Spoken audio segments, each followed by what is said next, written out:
it is my opinion that you do not really understand the concept of banking. All the banks are broke. Bank Santander, Deutsche Bank, Royal Bank of Scotland, they're all broke. And why are they broke? It isn't an act of God. It isn't some sort of tsunami.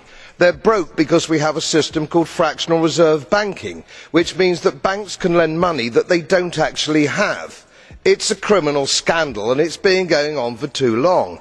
To add to that problem, you have moral hazard, a very significant moral hazard from the political sphere. And most of the problem starts in politics and central banks, which are part of the same political system. We have counterfeiting, sometimes called quantitative easing, but counterfeiting by any other name. The artificial printing of money, which if any ordinary person did, they'd go to prison for a very long time. And yet governments and central banks do it all the time.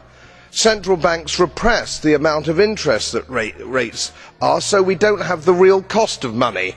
And yet we blame the real retail banks for manipulating LIBOR. The sheer effrontery of this is quite astonishing. It's central banks that manipulate interest rates, Commissioner. And plus, underneath all this, we talk loosely, in a rather cavalier fashion, do we not, about deposit guarantees. So when banks go broke through their own incompetence and chicanery, the taxpayer picks up the tab. It's theft from the taxpayer.